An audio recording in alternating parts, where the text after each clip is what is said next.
Hello बच्चों, आप सभी का स्वागत है हमारे यूट्यूब चैनल साइंस प्लस में। तो आज हम बिहार बोर्ड के लिए लाए हैं क्लास 7 का हिंदी पेपर, जो पूरे बिहार के सभी जिलों में यही पेपर का प्रश्न आने वाला है 17 मार्च को, दिन सोमवार को। तो आप लोग हम यहाँ पे बता रहे हैं, आपका पहला प्रश्न है जो कि कोष्टक में दिए गए विकल्पों में से सही विकल्प चुनकर रिक्त स्थानों की पूर्ति करना है, जो कि प्रत्येक प्रश्न 2 नंबर का है और प्रत्येक प्रश्न अनिवार्य है। साइकिल की सवारी पाठ एक कहानी है, ठीक है, जो यहाँ दिया हुआ है कहानी या व्यंग्य कथा, तो इसमें से कहानी है।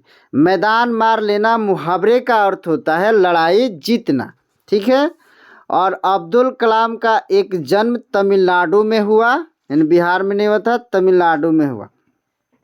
हिमसुक एक पक्षी है। क्षमा शोभती उस भुजंग को जिसके पास गारल यानी गरल हो।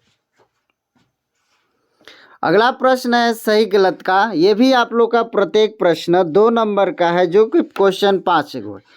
ऐसे ऐसे पाठ एक एकांकी है, सही है। कल्पना चावला का संबंध अंतरिक्ष है, यस है। सम्मान का विलोम शब्द प्रेम होता है, नहीं, गलत है। नेता का स्त्रीलिंग नेत्री होती है, सही है। गुड्डी के 5 भाई हैं, ये गलत है, उसके 3 भाई थे। तीसरा प्रश्न है, अगला प्रश्न है आप लोग का स्तंभ अ का मिलान स्तंभ ब से करना है, यानी संप्रदान कारक की विभक्ति चिन्ह के लिए है। 15 दिनों का कालखंड पखवाड़ा, 20 का पर्यायवाची शब्द जहर, धरती के अंदर जाने का रास्ता सुरंग होता है, और लता मंगेशकर का संबंध संगीत से है। तो आइए अगला हम प्रश्न देखते हैं कि लघु उत्तरीय प्रश्न है, जो लगभग 50 शब्दों में लिखना है। 2 प्रश्न है और ये 5 नंबर का है। वीर कुंवर सिंह को किस क्षेत्र में ज्यादा रुचि था?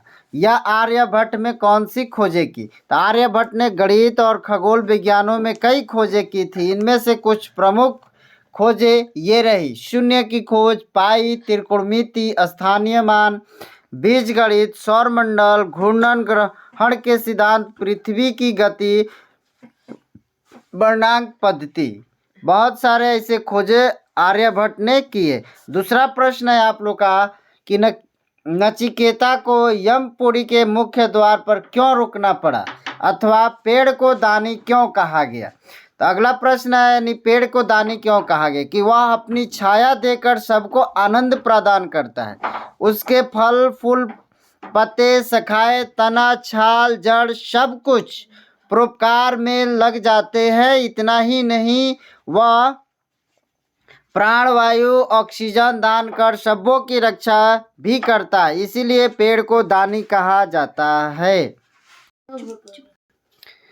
दीर्घ उत्तरीय प्रश्न लगभग 100 शब्दों में उत्तर देना है। और ये कबीर के दोहे पाठ से कौन सा दोहा आपको सबसे अच्छा लगा, उसके अर्थ को लिखना है। यह नालंदा का वर्णन हुइत्संग ने किन शब्दों में किया? तो ये हमारा नालंदा का वर्णन हुइत्संग ने शब्दों में किया था। तो चीनी बौद्ध यात्री और विद्वान हुइत्संग ने नालंदा विश्वविद्यालय बृहत बौद्ध शिक्षा केंद्र था। नालंदा विश्वविद्यालय प्राचीन भारत का एक महत्वपूर्ण शिक्षा केंद्र था। यह महायान बौद्ध धर्म का शिक्षा केंद्र था। हुइत्संग ने नालंदा विश्वविद्यालय में रहकर वहाँ के प्रसिद्ध पंडितों और गुरुओं से शिक्षा प्राप्त की थी। चीन लौटाने पर उनके साथ 657 संस्कृत पाठ्य थे। सम्राट के सहयोग से उसने बड़ा अनुवाद संस्थान चवांग में खोला, जिसे वर्तमान में जियांग कहते हैं। यह यूनेस्को की विश्व धरोहर स्थल है। यह साइट बिहार शरीफ शहर के पास पटना के लगभग 95 किलोमीटर दक्षिण पूर्व में स्थित है। ये रहा आप लोग को क्लास 7 के हिंदी पेपर का पूरा क्वेश्चन का सही उत्तर। ये आप लोग को 17 मार्च दिन सोमवार को ये पेपर यही क्वेश्चन आएगा। थैंक यू, धन्यवाद आप सभी का।